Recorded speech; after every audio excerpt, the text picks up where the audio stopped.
നമസ്കാരം മലയാളി വാർത്തയിലേക്ക് സ്വാഗതം. ഇസ്രായേൽ ഇപ്പോൾ ഗാസയിൽ ഒരു സമാധാനം പുനഃസ്ഥാപിക്കുന്നതിനുള്ള നീക്കങ്ങൾ നടത്തുമ്പോൾ ഹമാസ് തന്നെയാണ് അതിന് കൃത്യമായിട്ട് ഇടംകോലിടുന്നത്. പൂർണ്ണമായിട്ടും യുദ്ധം അവസാനിച്ചോ എന്ന് ചോദിച്ചാൽ ഇല്ല എന്ന് തന്നെയാണ് ഉത്തരം.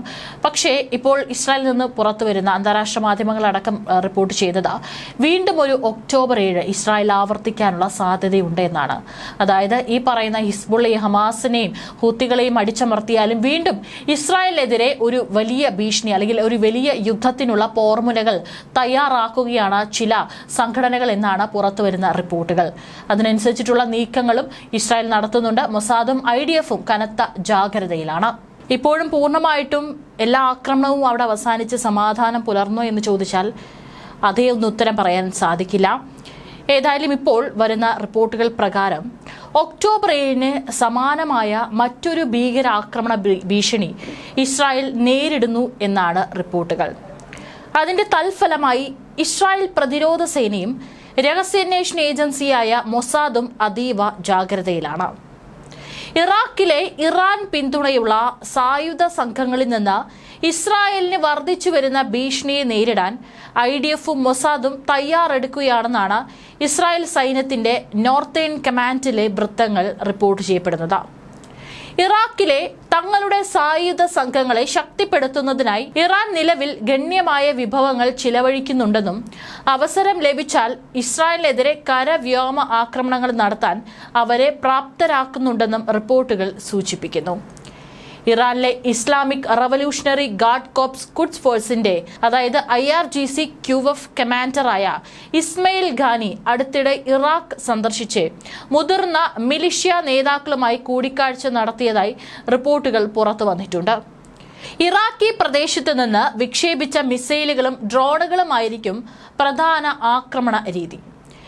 ഇസ്രായേൽ ഹമാസ് യുദ്ധത്തിൽ ഇസ്രായേലിന്റെ ഹോം ഫ്രണ്ടിനെതിരെ ഉപയോഗിച്ചതിന് സമാനമായിട്ടുള്ള ഒരു നീക്കമായിരിക്കും നടക്കുക.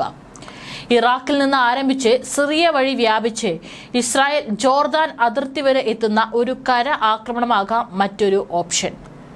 പോപ്പുലർ മൊബിലൈസേഷൻ ഫോഴ്സിന്റെ നിയന്ത്രണത്തിൽ പ്രവർത്തിക്കുന്ന നിരവധി ഗ്രൂപ്പുകളിൽ ഒന്നായ ശക്തവും സ്വാധീനമുള്ളതുമായ കാത്തേബ് ഹിസ്ബുള്ള എന്ന മിലിഷ്യയെ IRGC QF പിന്തുണയ്ക്കുന്നു.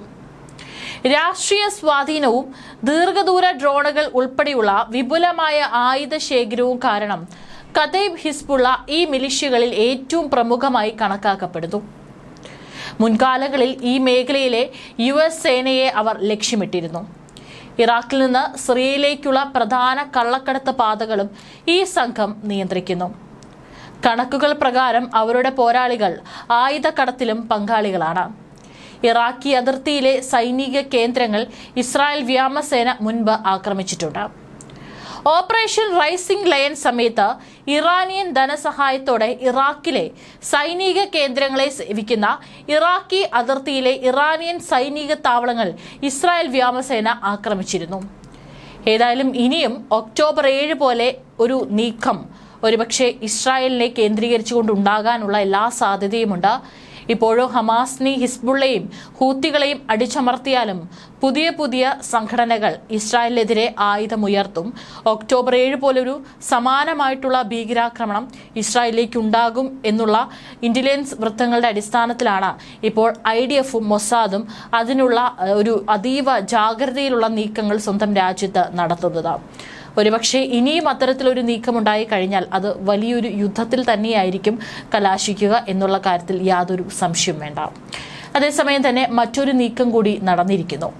ഈജിപ്തുമായുള്ള $3500 കോടി പ്രകൃതിവാതക ഇടപാടിൽ നിന്ന് ഇസ്രായേൽ പിന്മാറിയിരിക്കുന്നു എന്നാണ് റിപ്പോർട്ടുകൾ.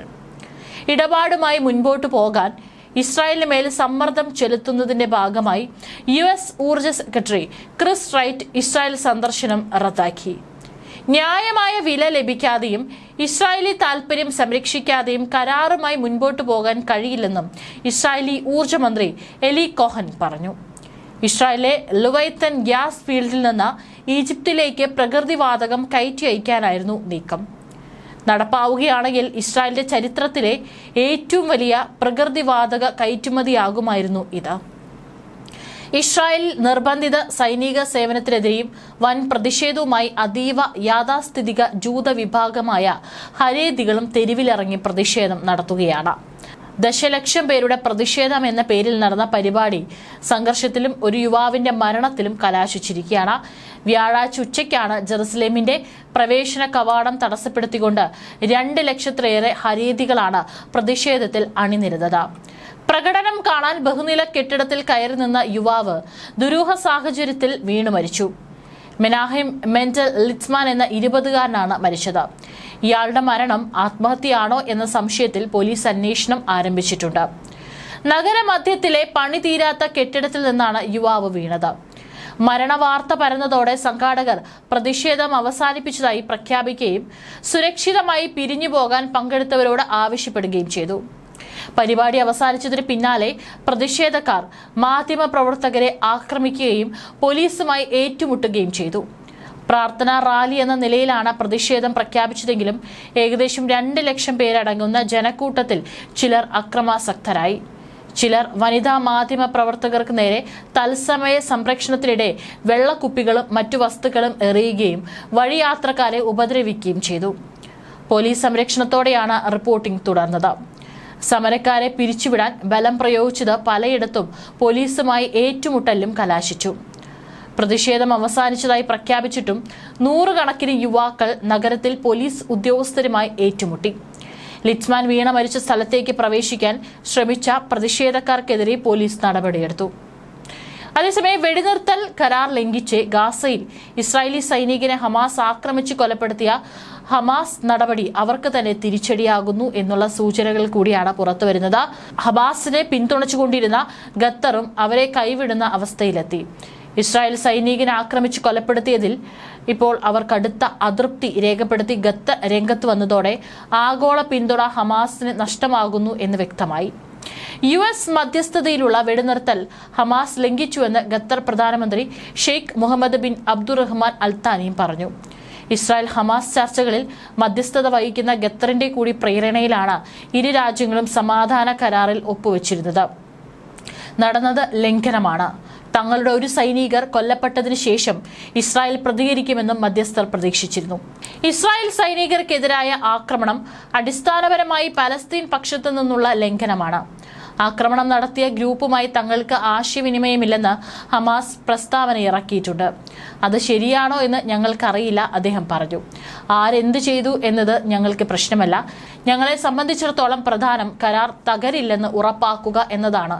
ഗാസയെ നിരായുധീകരിക്കേണ്ടതിന്റെ ആവശ്യകത അംഗീകരിക്കേണ്ട ഘട്ടത്തിലേക്ക് എത്താൻ ഹമാസിനെയും എല്ലാ പാലസ്തീൻ വിഭാഗങ്ങളെയും മധ്യസ്ഥർ പ്രേരിപ്പിക്കുകയാണെന്നും അൽത്താനി പറഞ്ഞു.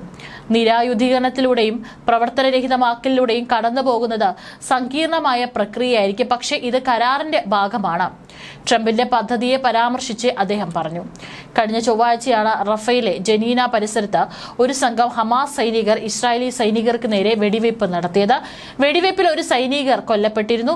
തുടർന്ന് ഇസ്രായേൽ പലവട്ടം ഗാസയിൽ ആക്രമണം നടത്തി. സ്ത്രീകളും കുട്ടികളും ഉൾപ്പെടെ 104 പേർ മരിച്ചതായി ഗാസ ആരോഗ്യ മന്ത്രാലയം അറിയിച്ചു.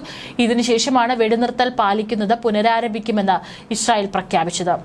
അതേസമയം അന്താരാഷ്ട്ര സമൂഹത്തിന് ഹമാസിനെ തകർക്കാൻ സാധിച്ചില്ലെങ്കിൽ അതിനായി ഇസ്രായേൽ ഇറങ്ങുമെന്ന് പ്രധാനമന്ത്രി ബെഞ്ചമിൻ നെതന്യാഹു നേരത്തെ മുന്നറിയിപ്പ് നൽകുന്നു. ഹമാസിനെ നിരായുധീകരിക്കുകയും ഗാസ സൈന്യമുക്തമാകണമെന്ന് അദ്ദേഹം പറഞ്ഞു. ഇസ്രായേലിലെ ഗാസയിൽ ഇനിയും ഒരുപാട് ജോലികൾ പൂർത്തിയാക്കാനുണ്ട്. ഇസ്രായേൽ ഡിഫൻസ് ഫോഴ്സ് കാഡറ്റ്സിന്റെ ബിരുദദാന ചടങ്ങിലാണ് നെതന്യാഹുവിന്റെ പരാമർശം. എന്ത് സംഭവിച്ചാലും ഹമാസ് നിരായുധീകരിക്കുകയും ഗാസ സൈനിക മുക്തമാക്കുകയും ചെയ്യുമെന്നും നെതന്യാഹു പറഞ്ഞു. അതേസമയം 24 മണിക്കൂറിനിടെ 100-ലേറെ പേരെ ഇസ്രായേൽ കൊലപ്പെടുത്തിയതിനെ തുടർന്നുണ്ടായ അനിശ്ചിതത്വത്തിനൊടുവിൽ 2 ബന്ദികളുടെ മൃതദേഹം കൂടി ഹമാസ് കൈമാറി. റെഡ് ക്രോസ് ഏറ്റുവാങ്ങിയ മൃതദേഹങ്ങൾ ഇസ്രായേൽ സൈന്യത്തിനും തുടർന്ന് ബന്ധുക്കൾക്കും കൈമാറും. ജീവനോടെയുള്ള ബന്ദികളെ 1-ാം ദിവസം തന്നെ ഹമാസ് കൈമാറിയിരുന്നു. അവശേഷിച്ചവരുടെ മൃതദേഹങ്ങൾ കണ്ടെത്താൻ സമയമെടുക്കുമെന്നും അറിയിച്ചിരുന്നു. ഈജിപ്തും റെഡ് ക്രോസ് അന്താരാഷ്ട്ര സംഘവും ഹമാസിനൊപ്പം മൃതദേഹങ്ങൾ കണ്ടെത്താനായി തിരച്ചിൽ തുടരുകയാണ്. മൊത്തം 28 മൃതദേഹങ്ങൾ ഉള്ളതിൽ 13 എണ്ണവും കണ്ടെത്തിയിട്ടുണ്ട്. അവശേഷിച്ചവയ്ക്കാണ് തിരച്ചിൽ പുരോഗമിക്കുന്നത്. ആദ്യമായാണ് വിദേശ സംഘങ്ങളെ ഇസ്രായേൽ ഗാസയിൽ അനുവദിക്കുന്നത്. ഈജിപ്തിൽ നിന്ന് എത്തിച്ച മണ്ണുമാന്തി യന്ത്രങ്ങൾ ഉപയോഗിച്ച് അവശിഷ്ടങ്ങൾ നീക്കിയാണ് പലയിടത്തും തിരച്ചിൽ നടക്കുന്നത്. ഇപ്പോൾ ഗാസയുടെ 84% പ്രദേശവും സമ്പൂർണ്ണമായി ഇസ്രായേൽ ബോംബിട്ടും നേരിട്ടുള്ള ആക്രമണത്തിലും നാമാവശേഷമാക്കിയിട്ടുണ്ട്.